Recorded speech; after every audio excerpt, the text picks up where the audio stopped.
ಕಪ್ಪನ್ ಕಪ್ಪನ್ ಅಂದರೆ ಶವದ ಮೇಲೆ ಹೊಚ್ಚುವ ಬಟ್ಟೆ. ಹಳ್ಳಿಯ ಒಂದು ಕತ್ತಲೆಯ ರಾತ್ರಿ. ಚಳಿ, ಹಸಿವು ಮತ್ತು ಬಡತನ ಒಂದು ಗೂಡಿ ಮಾನವೀಯತೆಯನ್ನು ಪರೀಕ್ಷಿಸುತ್ತಿದ್ದ ಸಮಯ. ಇದು ಬಡತನದ ಕತೆ ಮಾತ್ರವಲ್ಲ, ಸಮಾಜದ ನಿರ್ಲಕ್ಷ್ಯದ ಕತೆ. ಯೀಸು ಮತ್ತು ಅವನ ಮಗ ಮಾಧವ ಹಳ್ಳಿಯ ಅಂಚಿನಲ್ಲಿರುವ ಚಿಕ್ಕ ಗುಡಿಸಲಿನ ಮುಂದೆ ಕುಳಿತಿದ್ದರು. ಅವರೊಳಗೆ ದುಃಖ ಇರಲಿಲ್ಲ, ಜವಾಬ್ದಾರಿ ಕೂಡ ಇರಲಿಲ್ಲ.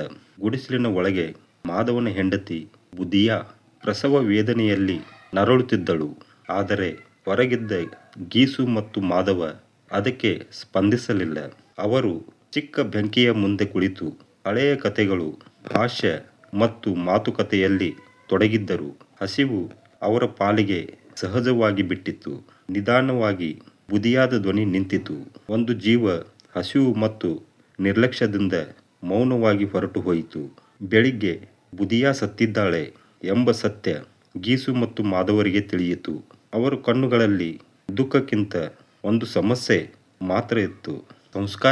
ಸಂಸ್ಕಾರಕ್ಕೆ ಕಪ್ಪನ ಬೇಕು ಎಂದು ಅವರು ಮಾತನಾಡಿಕೊಂಡರು. ಆದರೆ ಹಣ, ಅದು ಅವರ ಜೀವನದಲ್ಲಿ ಅಪರೂಪದ ಅತಿಥಿ. ಅವರು ಊರಿನಲ್ಲಿ ಹಣ ಬೇಡಲು ಹೋದರು. ಜನರು ದಯೆಯಿಂದ ಸ್ವಲ್ಪ ಹಣ ನೀಡಿದರು, ಅದು ಬುದಿಯಾದ ಅಂತ್ಯಕ್ರಿಯೆಗಾಗಿ. ಆದರೆ ಗೀಸು ಮತ್ತು ಮಾಧವ ಆ ಹಣದಿಂದ ಕಪ್ಪನ್ ಕೊಳ್ಳಲಿಲ್ಲ. ಅವರು ಹೊಟ್ಟೆ ತುಂಬ ಊಟ ಮಾಡಿ ಮದ್ಯ ಕುಡಿದರು. ಅವರು ಹೇಳಿದರು, ಬಡವಳಿಗೆ ಕಪ್ಪನ್ ಏಕೆ? ಅವಳು ದೇವರ ಬಳಿ ಹೋಗುತ್ತಿದ್ದಾಳೆ. ಅವರ ಮಾತುಗಳಲ್ಲಿ ತರ್ಕ ಇತ್ತು, ಮಾನವೀಯತೆ ಇರಲಿಲ್ಲ. ತುಂಬಿದ ಹೊಟ್ಟೆ ಮತ್ತು ಮದ್ಯದ ನಶೆಯಲ್ಲಿ ಅವರು ನಿದ್ರೆಗೆ ಜಾರಿದರು.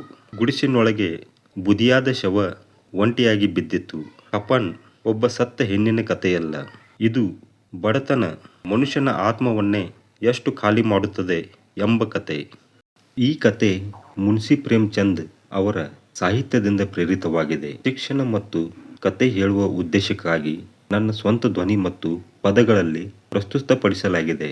ತಮಗೆ ಇಷ್ಟವಾದರೆ ಮುನ್ಷಿ ಪ್ರೇಮ್ಚಂದ್ರ ಅವರ ಕತೆಗಳನ್ನು ಇನ್ನಷ್ಟು ಹೆಚ್ಚಿನ ಸಂಖ್ಯೆಯಲ್ಲಿ ನಿಮ್ಮ ಮುಂದೆ ಪ್ರಸ್ತುತಪಡಿಸಲಾಗುವುದು. ಲೇಖಕರು ಮುನ್ಷಿ ಪ್ರೇಮ್ಚಂದ್, ಧ್ವನಿ ಶಿವಕುಮಾರ್ ಕುಂಬಳಾಳೆ. ತಮ್ಮೆಲ್ಲರಿಗೂ ಸ್ವಾಗತ ಸುಸ್ವಾಗತ. ನಾನು ಶಿವಕುಮಾರ್ ಕುಂಬಳಾಳೆ.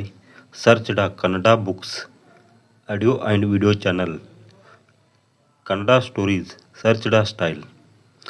ನಮ್ಮ ಕನ್ನಡ ಸಾಹಿತ್ಯವನ್ನು ವಿಶ್ವದಾದ್ಯಂತ ಹರಡೋಣ.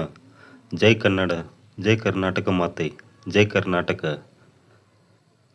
ಈ ರೀತಿ ಹೊಸ ಹೊಸ ಪುಸ್ತಕಗಳ ಧ್ವನಿ ಸುರುಳಿಯನ್ನು ಕೇಳಲು ಹಾಗೂ ಈ ಧ್ವನಿ ಸುರುಳಿಯು ನಿಮಗೆ ಇಷ್ಟವಾದಲ್ಲಿ ಚಾನಲನ್ನು ಲೈಕ್, ಕಮೆಂಟ್, ಶೇರ್ ಮಾಡಿ. ಚಾನಲನ್ನು ಸಬ್ಸ್ಕ್ರೈಬ್ ಮಾಡಿ, ಬೆಲ್ ಐಕಾನ್ ಒತ್ತಿ. ಧನ್ಯವಾದಗಳು.